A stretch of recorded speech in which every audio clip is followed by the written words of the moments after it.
avec vous, est-ce qu'on pouvait tout simplement en parler, voir chez nous comment le monde a été créé? On en a vaguement parlé lors de la précédente vidéo.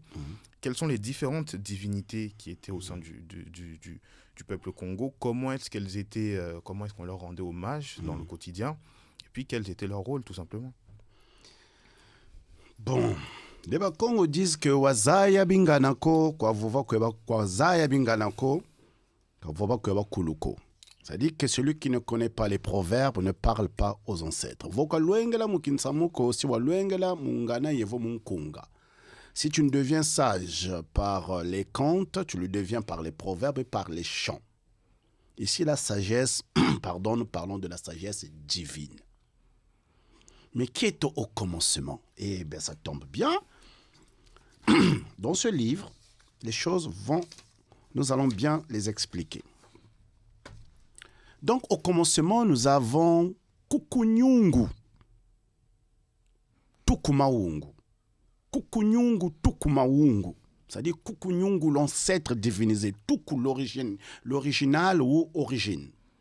Maungu. Ça veut dire que l'ancêtre divinisé Maungu. Au commencement, chez les Congo, on a Maungu. Maungu Muntu Monozole, qui est un personnage androgyne.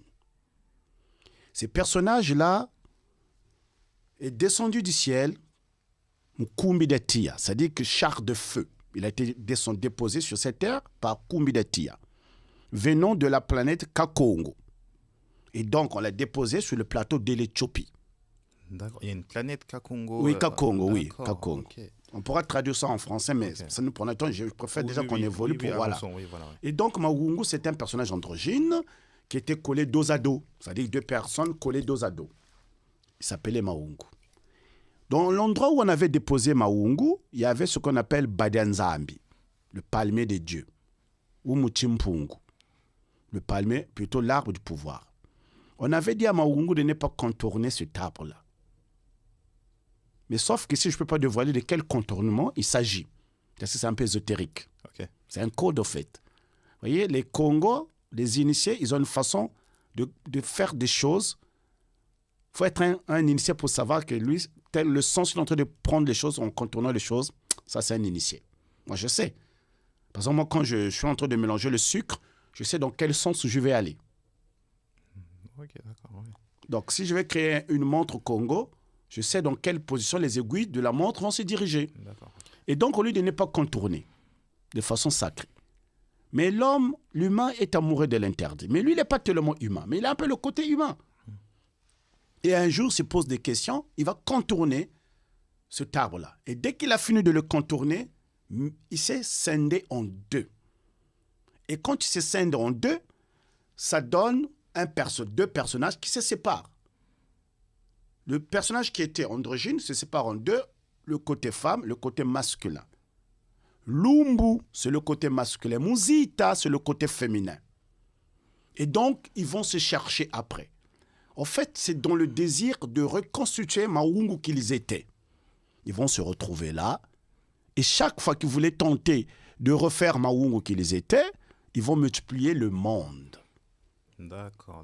Donc, chaque fois qu'ils vont s'accoupler dans le but de recréer Maungu, l'originel. Voilà. Okay. Donc, Lumbu et Muzita, c'est ce qui va donner, dans un autre sens, Tata Nzalampandu et Mama Nkengelu Fuma. Donc ça, ce sont nos ancêtres à nous. C'est-à-dire, si tu veux, nos Adam et Ève à nous. Nés de la séparation, de la division de Maungu en deux. Et donc, à partir de là, va naître des descendants de Mama Nkengelu Fuma. Vous voyez, dans ce livre-là, tout est là. Hein? De Mama Nkengelu Fuma que je vais citer ici, vous avez Lukengo, Mulangu, 12 enfants qui forment les 12 tribus. Okay. Ça nous ramène un peu aux tribus d'Israël, tu vois.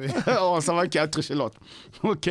Lukengo, Mulangu, Kombo, Kanyoka, Ndenda, Kana, Kimbu, Gombe, Kalombo, Mulambi, Madionga, Lubaki. Ça, c'est les enfants de Tata Nzalampandu et Mama Nkengelu Fuma. De sept descendants, du premier enfant de cette descendance, donc le premier enfant c'est Lukengo, va naître d'autres enfants. Alors, vous avez Koulou. Quand on dit Koulou, ancêtre, donc je peux prendre juste les noms, je vais enlever le côté Koulou. Donc, vous avez Semi, Massamuna, Mamona. Et il y en a 12 aussi. Mais de ces 12 enfants, il y a une. Donc, il y a une fille qui va donner naissance à une autre descendance. Donc, c'est Mama Makeba Zulu. Donc, Mama Makeba Zulu va donner naissance à Tata Nimi Kongo. Et Nimi Kongo qui va épouser Mama Ngunu, qu'on a dit Mama Wandombi. Mama Ngunu, qu'on appelle parfois Mama Lukeni Luanimi Zinga. Et à partir de Mama Lukeni, Mama Ngunu et Tata Nimi Kongo vont naître les 3 enfants sacrés qui vont constituer le clan de base qu'on appelle Tata Nimi Nsaku, Mama Nimi Zinga et Tata Nimi Mpanzu. Makuku Matatu Malambe Kongo. Ouais. Génial. Bah, ça, c'est effectivement quelque chose. Je pense que c'est vraiment important qu'on le sache.